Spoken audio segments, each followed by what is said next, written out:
Aトーク4クランクインがお送りするポッドキャスト Aトーク4映画文筆家の児玉瑞希です。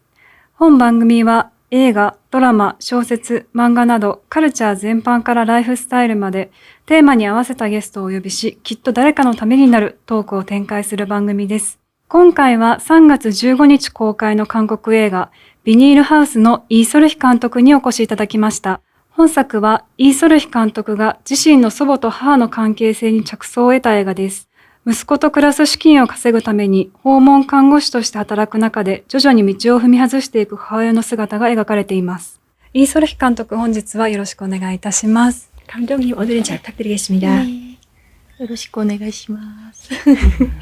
今回ビニールハウスを見させていただいて、いわゆる韓国の骨太なサスペンス映画を好きな日本の観客も大満足な作品だと思ったんですが、まず非常に中年の女性がビニールハウスで生活しているというのがインパクトが強いんですが、この番組ではフェミニズムだったりジェンダーに関する話題もよく取り上げるので、最初になぜ主人公を女性にしたのかということについてお聞かせいただいてもよろしいでしょうか。 이번에 비닐하우스를 봤어요. 네, 아마도 이것은 일본의 서스펜스를 좋아하는 그런 분들도 상당히 만족을 할 수 있을 만한 그런 작품이라고 생각을 합니다. 이번에는 중년 여성이 비닐하우스에서 생활하고 있다는 그러한 설정이 상당히 임팩트가 강했어요. 근데 우리 프로그램에서는 페미니즘이라든지 그리고 젠더에 대한 그 화제를 자주 다루거든요. 그래서 첫 번째 질문인데요. 왜 이번에 주인공을 여성으로 하셨는지 그 부분에 대해서 말씀해 주세요. 일단 저 자체가 여자이기 때문에 저희 어머니 그리고 저 어쨌든 여성상을 바라보는 데 있어서 제가 더 잘 알 수 있다, 그들의 감정을. 그래서 첫 장편 영화이다 보니까 제가 좀 잘 알고 있는 분들에 대한 감정을 달아보고 싶어서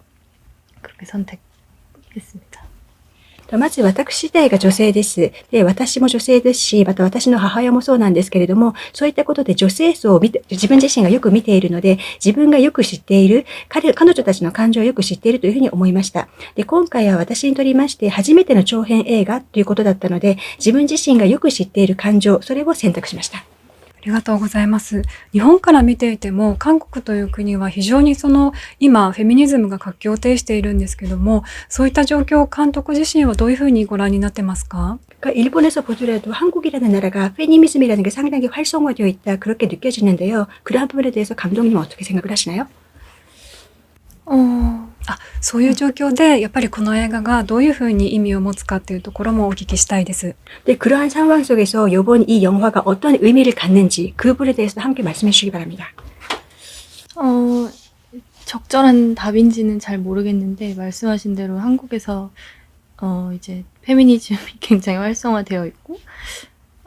그래서 남성과 여성들의 어떤 분란도 상당한 시점인 것 같은데, 아마 이게 오래도록 끊이진 않을 것 같아요, 지금 시기로 봐서는. 근데 이것이 제가 영화를 만든데 어떤 그 결과를 낳았나 생각을 해보면, 일단 여성 감독, 여성 배우라는 프로젝트 자체로 이제 한국에서 조금, 이거 당연히 페미니즘 영화겠지? 뭔가 약자인 여성을 이제 내세워서 여성의 인권에 대해서 말하는 영화겠지라고 일단은 짐작하시는 분들도 많이 계셨고, 근데 그게 저한테 결과적으로 도움이 좀 됐다고 생각을 하는 부분도 있습니다. 왜냐면 쉽게 욕할 수가 없는 것들도 생겼고, 그러니까 제 영화에서 죽는 사람들이 처음에 왜 다 남자만 죽냐라는 얘기가 있었고, 왜 다 여자만 죽냐, 여자만 왜 피해자냐. 근데 이제 따지고 들어가서 보면 태강도 피해자고, 그 다음에 그 문정의 그 남자친구로 나오는 분도 피해자인 셈이고, 그래서 저는 여성의 인권을 앞서 세웠다 이런 말은 하고 싶지 않았는데, 그렇게 보시는 분들이 꽤 계시더라고요. これが適切な答えかどうかはわかりませんけれども、今おっしゃった通り、韓国におきましては、フェミニズムっていうことが非常に活発に取り上げられています。それによりまして、男性と女性の間のそういった問題、そういったものも起きている、そういった時期であるというふうに思います。このような状況は、長らく終わることはないのではないのかなというふうに思います。そのような状況が、今回私がこの映画を作る上でどのような結果をもたらしたかということなんですけれども、今回は監督も女性、そして俳優さんも女性ということで、このプロジェクト自体が韓国におきまして、多分おそらくフェミニズムを扱っている映画なんだろうなというふうに皆さんが思ってくださる。多分弱者である女性を前面に押し出して、女性の人権について語ろうとしているのではないのかなというふうに、そのように推測をした方が非常にたくさんいらっしゃったというふうに思います。それが結果的には役に立ったというふうに思いました。でもですね、今回ですね、皆さんはなんで死んでしまう人はみんな女性なの？なんで被害者が女性だけなのっていうふうに思うんですけれども、決して女性だけが被害者なわけではないんですね。テガンもよくよく考えてみると被害者でありますし、またムンジョンの彼氏も被害者であるというふうに思います。なので、決して私は女性を前面に押し出して、女性の人権だけを言っているというわけではないです。はい、ありがとうございます。フェミニズム映画としても面白いんですけども、やっぱり今回ビニールハウスという作品が非常にサスペンス映画として見たときに、いろいろ緻密で面白いなと思ったので、そこら辺の方面からも掘り下げていきたいなと思うんですけども、この番組で以前2024年の期待作としてビニールハウスを取り上げたときに、ゲストの奥浜レイラさんがご指摘なさっていたんですけども、例えばグループセラピーで主催者が参加者の名前を何度も間違えるですとか、テガンがムンジョンにあなたを誰かと間違えたことがあるかと聞いたりですとか、あと日本の公式サイトに認知症老女すり替えサスペンスという非常にユニークな紹介文が添えられているんですけども、ビニールハウスにはそういった誰かと誰かを間違えるですとか、誰かと誰かがすり替わるという描写がいくつも出てくると思うんですね。で、私はこの映画の一つのテーマは貧困だと思っているんですけども、貧困な社会というのは個人の尊厳を奪って人間を代替可能なものとして使い捨てする社会だと思うので、そういった描写がその代替可能性というところにつながっていくのかなと思ったんですけども、監督としては映画の中で繰り返しそういった描写を描いているのはどういった意図があったんでしょうか？이번에는 이 영화에서는 페미니즘뿐만이 아니라 서스펜스 쪽의 요소도 상당히 치밀하게 그려져 있어서 그 부분도 상당히 재밌었다고 생각을 합니다. 이번에 우리 프로그램에서 비닐하우스에 대해서 다룬 적이 있었거든요. 근데 그때 출연하신 분이 이렇게 지적을 하셨거든요. 이것은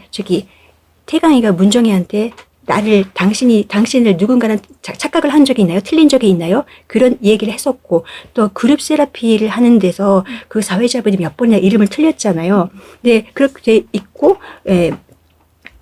그리고 뭔가를 틀린다, 그리고 바꿔치기를 한다, 그런 게 많잖아요. 그렇기 때문에 일본 공식 사이트를 보면은 이 영화는 치매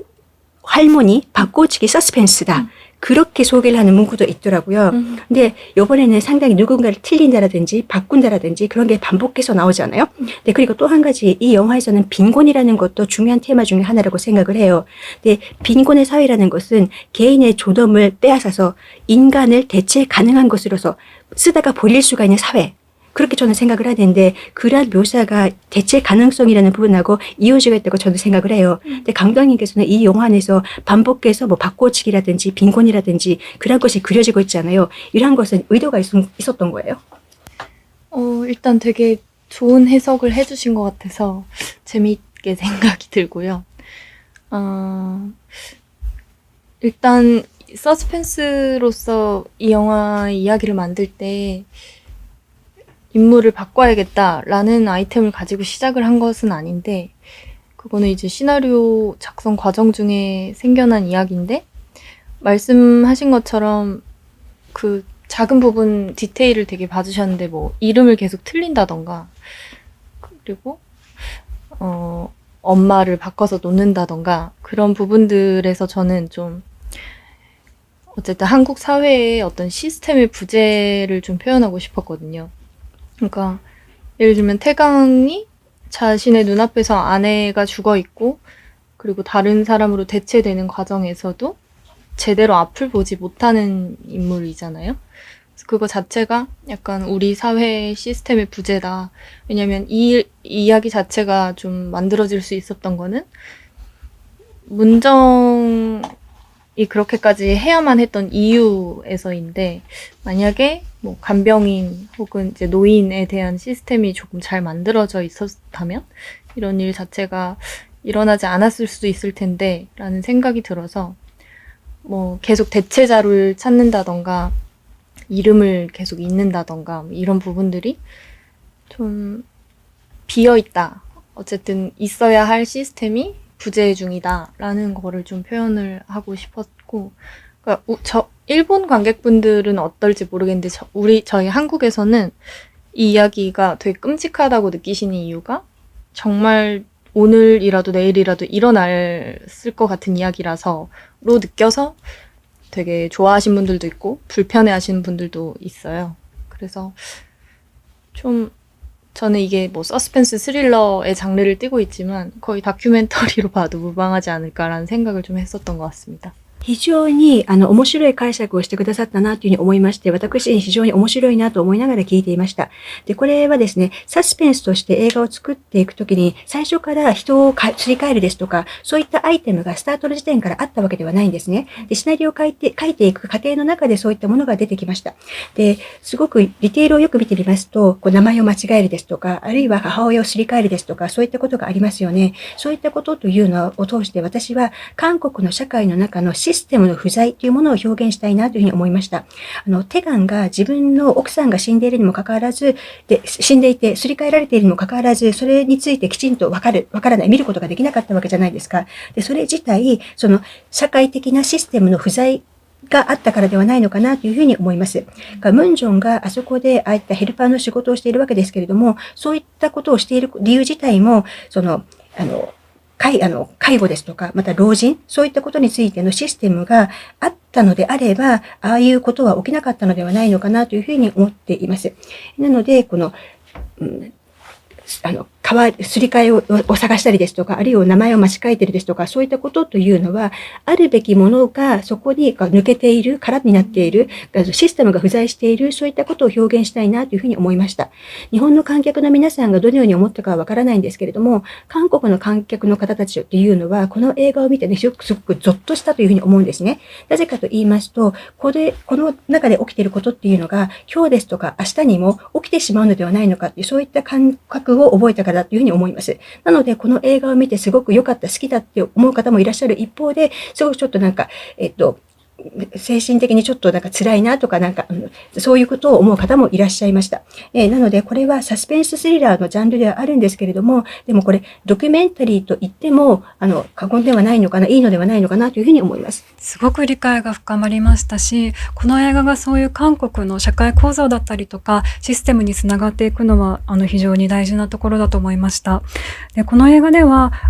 監督自身が編集もなさっていて、で、ビニールハウスにいる毛虫のような虫を映したショットと、ムンジョンが介護をする夫婦の綺麗な家の食卓に出されたわらびのショットが、見た目がすごい似ているので、視覚的な類似性で街角によってつながれていたりですとか、編集も非常に精密だと思ったんですけども、今回編集なさるにおいてどういったところを意識なさってましたか？ 상당히 이해가 깊어졌습니다. 그러한 한국의 사회적인 구조 시스템, 그러한 부분으로 이어지고 있다는 거 상당히 중요한 포인트라고 생각을 합니다. 그리고 편집에 관해서도 감독님 스스로가 하셨잖아요. 근데 요번에 비닐하우스 안에 벌레가 나오는데 그 벌레랑 그 다음에 그 태강이 집 식탁에 나오는 고사리, 그것이 상당히 유사하잖아요. 근데 그러한 부분, 시각적인 유사점이라든지 그러한 편집을 함에 있어서도 상당히 치밀했다고 생각을 합니다. 편집을 함에 있어서 어떠한 부분을 의식을 하셨나요? 근데 말씀해주신 그 고사리, 벌레, 뭐 이런 편집점들을 사실 너무 의도한 바를 잘 읽어주셨는데, 그거를 전혀 인식하지 못하는 분들도 많이 계셔서 좀 속상했는데,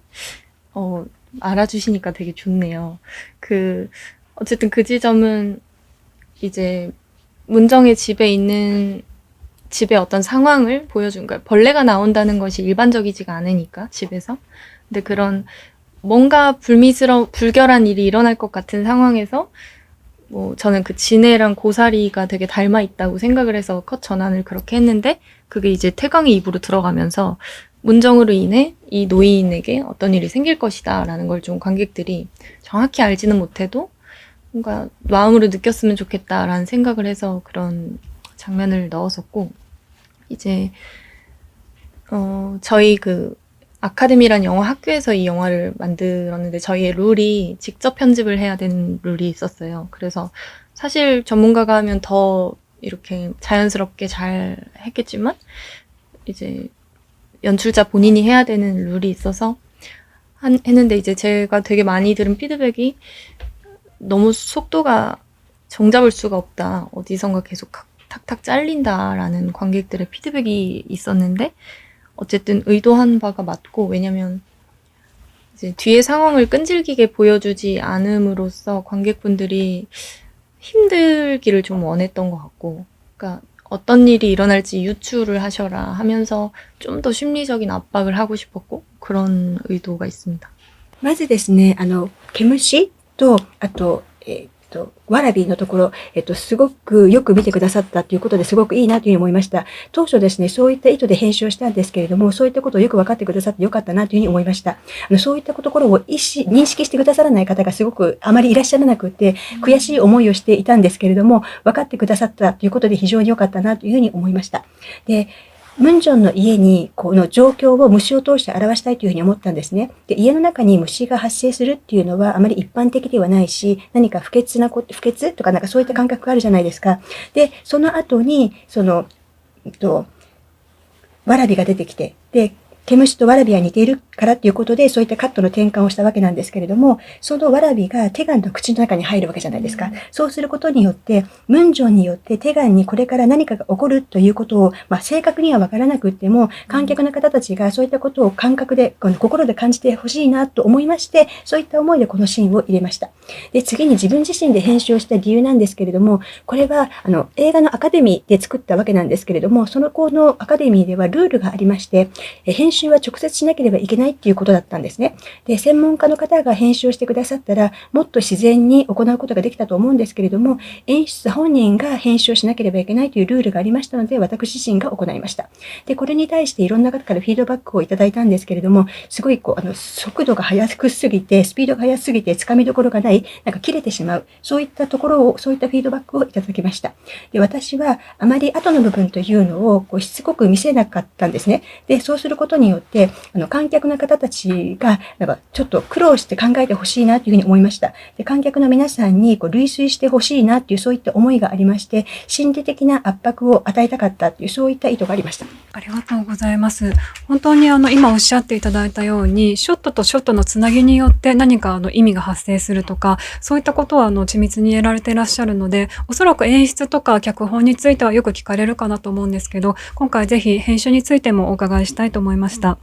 それでビニールハウスがですね、やっぱり初の長編映画とは思えないほどの完成度で非常に驚いたんですけども、なぜイー・ソルヒ監督がこれほどの映画を撮るに至ったのかということにも迫っていきたいんですけども、この番組ではこれまでも女性の映画監督にどういうふうに映画監督になったのかということを聞いておりまして、監督がなぜ映画監督になったのか、どういうルートで映画監督になったのかというところをちょっとお伺いしてもよろしいでしょうか。 말씀하신 것처럼 커트란 커트가 이어지는 거, 그러한 것에도 의미가 있는 거잖아요. 네, 그러한 부분이 상당히 좋았다고 생각을 합니다. 그리고 또 한 가지가 그렇기 때문에 그러한 의도를 가지고 계시기 때문에 연출이라든지 각본뿐만이 아니라 편집이라는 부분에 대해서도 질문을 드리고 싶었습니다. 그리고 또 한 가지 질문인데요. 이번에 이 비닐하우스가 감독님에게 있어서 첫 장편 영화이잖아요. 그럼에도 불구해가지고 완성도가 엄청 높아가지고 상당히 놀랐습니다. 우리는 항상 모든 감독님께 여쭤보고 있는데요. 그러니까 왜 이렇게 영화를 만들게 되었는지, 어떻게 해서 감독이 되었는지 그런 부분에 대해서 말씀을 해주시기 바랍니다. 아리가또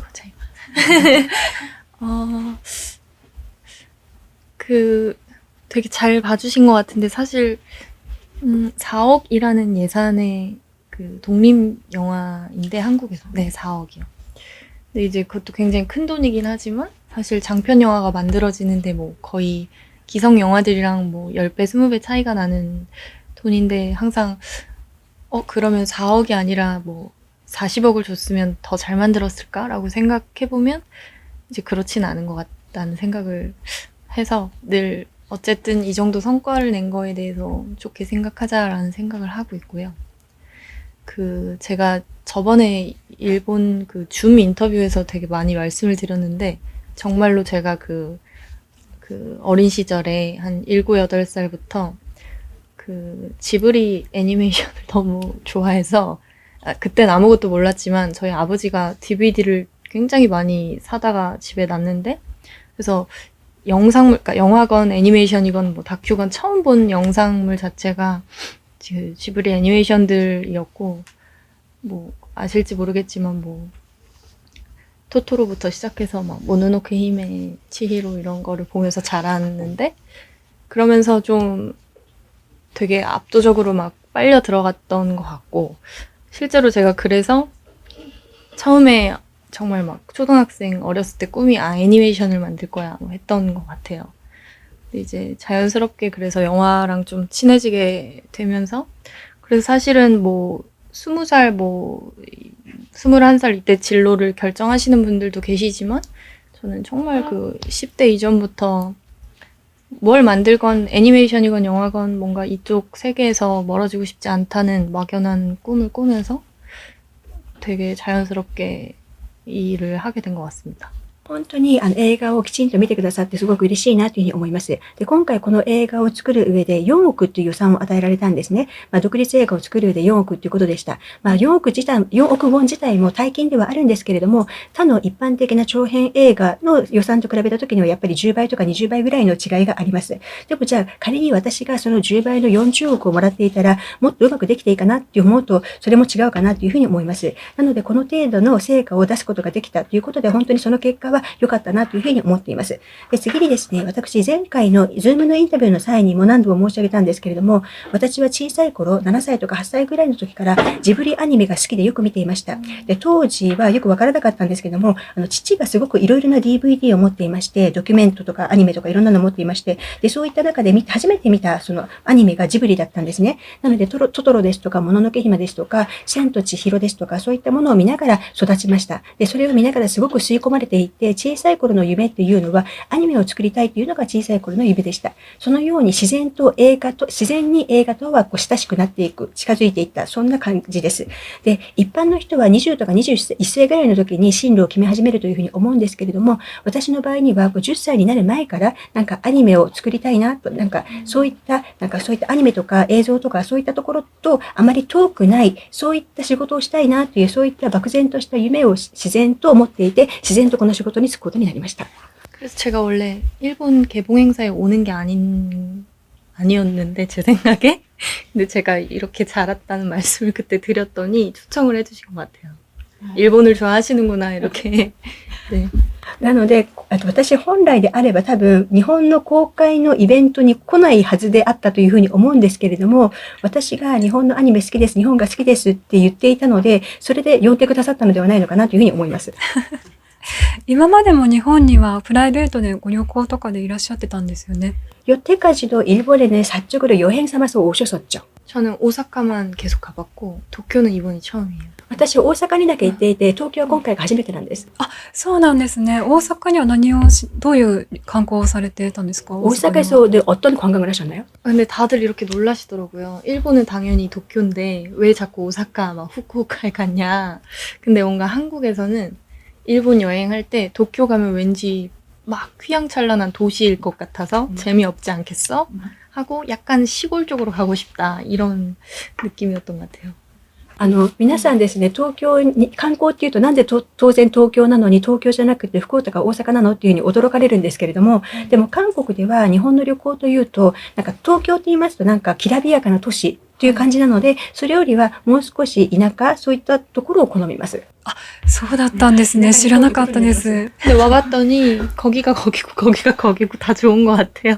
네. でも実際に行ってみたところ、全部そこもそこだな、あれそこもそこだなって感じで全部良かったです。あれもこれ、これもこれだなって。ありがとうございます。ちょっと映画の話に戻りたいんですけども、当初アニメが好きだったというところなんですけども、今回実写の映画を撮られていて、例えばそのアニメーションを見ていた素養みたいなものは、自分の映画にどういうふうに生かされてたりとか反映されたりとかなさってるのかなっていうのはちょっと気になりました。 그러니까 어릴 때부터 애니메이션 좋아하셨다고 말씀하셨는데, 이번에는 사람을 찍은 거 실사판이잖아요. 그 실사판을 찍음에 있어서 자기가 봤었던 애니메이션을 어떻게 활용을 했는지, 어떤 식으로 반영을 했는지 그런 부분에 대해서 여쭙고 싶습니다. 애니메이션에서 영화로 넘어가기 위한 단계는 아니었으니까. 왜냐면 제가 애니메이션을 배워본 적도 없고 만든 적은 없지만 그때 어린 시절에 막 봤던 그 감성들이 되게 도움이 됐던 게 저는 뭐 지브리 앞서 말씀드린 애니메이션을 보면서 너무 예쁘고 막 귀엽고 따뜻한 그림체인데 하고 있는 말은 되게 공포였거든요. 그래서 되게 큰 공포를 저는 막 느껴서 그 애니메이션들에서 뭐 혹시 보셨는지 모르겠지만 뭐 치히로가 엄마 아빠랑 떨어지고 다시 만나는데 엄마 아빠가 돼지가 되어 있을 때 그러니까 그때는 되게 웃으면서 넘긴 것 같지만 사실 저는 너무 큰 공포라고 생각하고 근데 그게 실제와 닿아 있는 어떤 내가 부모로부터 독립하는 과정을 굉장히 공포스럽게 세상으로 나오는 과정을 되게 무섭게 그린 거라는 생각을 해서 저는 어쨌든 그 감정들을 좀 배운 것 같고 그리고 기본적으로 제가 계속 이야기하고 싶은 게 약간 불안과 공포인 것 같아요. 그래서 어쨌든 그 애니메이션에서 너무 귀엽고 아름다운 그림들에서 하고 있는 정말 무서운 얘기들의 어떤 밸런스가 전 되게 재밌어서 그래서 뭔가 아직도 좀 도움을 받고 있는 것 같습니다. 私は別にアニメを作っていて映画を映る段階に来たっていうそういったわけではありません。アニメを作っていたわけでもないし学んでいたわけではないから。でもアニメを見ていたじゃないですか。でその時の幼い頃の感性というものは非常に役立っているなというふうに思いました。でアニメを私、ジブリの映画を見たって言ってたじゃないですか。千の千尋とかそういったものを見てたって言ってたじゃないですか。でその映画を見ていて、すごく絵は美しくって可愛らしくって温かいそういった絵なんですけれども、でもそこから発せられる言葉っていうのはすごく恐ろしいなというふうに思ったんですね。なので、すごく大きな、恐怖というものをアニメを見ながら感じました。例えば、千尋が親と再会するときに、親が豚になっている。それは、その時には笑いながら過ごしたんですけれども、でも実際にはその時大きな恐怖を感じていました。両親から独立する過程、世の中に出る過程というものを非常に、恐ろしく描いている、表現しているなっていう、そういった感情を学びました。で、私が継続して言いたいこと、伝えたいことっていうのは、不安ですとか恐怖、そういったものを伝えたいなというふうに思っているんですね。で、私は先ほど申し上げた通り、アニメーションの美しい絵、すごく絵は美しい、温かい、可愛らしい。だけれども、すごくそこでは怖い、恐ろしい話をしている。そのバランスがすごく面白いなというふうに思いました。そういったところは今も役立っています。そういうふうに言われてみると確かにビニールハウスとの共通性も確かにあるなというふうに思いました。韓国の映画界には、例えばハチドリのキム・ボーラ監督ですとか、私の少女のチョン・ジュリ監督など、素晴らしい女性監督がたくさん出てきていると思うんですけども、監督から見て韓国の映画界における女性監督をめぐる状況はどういう状況になっているのかというところと、あと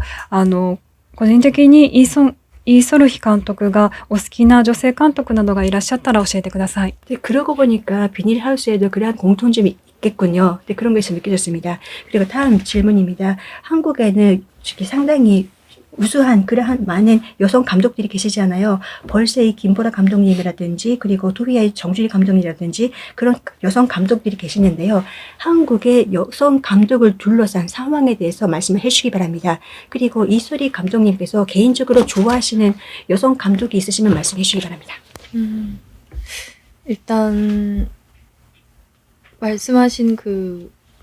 벌새 감독님이나 정주리 감독님이 너무 잘 되셔서 길이 좀 열어졌다고 생각하는 건 맞는데 근데 이제 그 전에 훨씬 더 이전 세대의 여성 감독님들이 되게 좋은 환경을 열어주셔서 계속 치고 나갈 수 있다고 생각은 하지만 저는 그 세대를 겪어보진 않았지만 여자가 무슨 감독을 해라는 시대가 지금 변한 지 거의 한 10년, 20년도 안 된 걸로 알고 있는데 그래서 확실히 앞서 말씀하신 감독님들이 이제 저희 같은 이제 막 시작하는 여성 감독들에 대한 편견 자체를 가지지 않게 그런 환경을 잘 만들어 주신 것 같아요. 그래서 지금 한국에서는 저만 해도 영화 학교에 들어가면 굉장히 치열함 속에서 뽑힌 10명 학생들 중에 한 7명이 여성인 비율이고 실제로 그리고 이제 뭐 독립영화 지원작 같은 거를 뽑아도 여자 성비가 훨씬 많고 그리고 제가 그 대학교 영화과에서 강의를 하고 있는데 거기만 가도 여자 학생들밖에 없고 좀 그런 시대가 온 것 같고 근데 이제 이거는 저희끼리의 얘기지 사실은 지금 상업 극장에 걸리는 굉장히 규모가 큰 상업 영화들을 보면 확실히 일단 다 남자 감독님들이 계셔서 그리고 그분들이 확실히 잘 하시니까 계신 거고 한데 어쨌든 계속 좀 좋아지지 않을까 더 좋아져서 올라가지 않을까 싶은데 이제 문제는 뭐 제 개인적인 생각으로 좀 품이 큰 영화들이 예산을 많이 가지고 극장에 개봉하고 하는데 확실히 남자 감독님들이 뭐 액션 스릴러 장르부터 시작해서 되게 큰 외부 세계가 큰 영화를 하는데 저는 약간 지금 더 그 큰 세계로 나아가야 된다고 생각을 해요. 그러니까 확실히 여성 감독님들이 좀 더 개인적인 얘기를 잘 하셔서 정말 그 인간 내밀의 개인적인 얘기를 하셔서 그 외부 세계에 별로 관심이 없는 것 같은데 저 같은 경우엔 그렇습니다. 그래서 좀 더 큰 영화를 하고 싶은 건 당연한 욕구라서 어쨌든 지금 저도 크게 나아가려고 하고 있습니다.そうですね。今おっしゃった金ボラ監督ですとか、金樹里監督、そういった方たちが素敵な業績を残してくださったから道が開かれているのであるというふうに思います。で、またそれ以外、その方たち以前のそういった女性の監督たちも素晴らしい業績を残してくださって、このように素晴らしい環境を切り開いてくれたのではないのかなというふうに思います。で、私自身はそういったことを経験はしていないんですけれども、もう、なんで女が監督をするんだっていうようなことが言われたくなった、そういった変化があってからもう10年とか20年ぐらい経つというふうに思います。なので、私をはじめとする、この若い監督が始めるときというのは、そういった偏見を持たれない状況で、やることができる、そういった環境を、前にいらっしゃったそういった監督たちが作ってくださったというふうに思っています。で、映画学校なんかを見ているとですね、今現在はすごく熾烈な競争で選ばれるわけなんですけれども、10人の中の7人は女性なんですね。で、また、独立映画を作るから支援をしますっていう時にも、それも大体女性が多いんですね。で、また今私映画科で講義を行っているんですけれども、そこでもやっぱり女性の学生が多いんですよ。そのように時代は変わったなというふうに思っています。ですが一方で、この大きな規模の商業映画っていうことになりますと、やはり男性の監督が多いなというふうに思います。もちろん彼らがすごく上手だからだと思うんですけれども、やはりもっともっとそういったところでは、私たちももっと良くなって、もっと素晴らしい作品を作って、自分自身を向上させたいなというふうに思っております。で、劇場などで公開されているそういった映画を見ますと、やっぱり外部の世界を描いているそういった映画が多いじゃないですか。で、アクションですとかスリラーですとか、やはりそういったものは男性が得意なのかなというふうに思います。で、私自身もだからそういった大きな世界に進むべきであるなというふうに思っています。で、女性の監督の場合には、私自身はそうなんですけれども、やはり個人的な話をするのが得意じゃないですか。やはり人の内面ですとか、あるいは個人的な部分、そういったものを書くのがすごく得意で、一方で外部の世界にはあまり関心がないのかなというふうに思います。私自身はそうなんですね。なので、これからもっと大きな映画を作っていきたいという、そういった欲求を持っています。これからは大きな世界に進んでいきたいなというふうに思います。はい。とても素敵なお話ありがとうございました。まだまだそのあたりもお伺いしていきたいところなんですけども、ちょっとお時間になってしまいましたので、最後に日本の観客にメッセージをお願いします。 멋진 말씀 감사합니다. 더 많은 말씀 듣고 싶은데요. 시간이 다 됐습니다. 마지막으로 일본 팬분들에게 메시지 부탁드리겠습니다. 일본에서 이렇게 작은 영화가 개봉하게 될지 몰랐는데 너무 기쁘고요. 제가 실제로 일본 소설과 영화들의 영감을 되게 많이 받는 이제 연출자고, 그래서 더 많이 기쁩니다. 근데 다음 영화로 다시 왔으면 좋겠고, 네, 많은 관람 부탁드립니다. 감사합니다. このように小さな映画が日本で公開されるということを聞きまして非常に嬉しく思っております。特に私は日本の小説ですとか映画からインスピレーションをたくさんもらっているそういった演出家なのでなおさらのこと非常に嬉しいです。また次回の作品で日本に来たいなというふうに思っております。たくさん見てください。ありがとうございます。はい、ありがとうございました。ありがとうございます。今回はビニールハウスのイ・ソルヒ監督にお話しいただきました。ありがとうございました。ありがとうございます。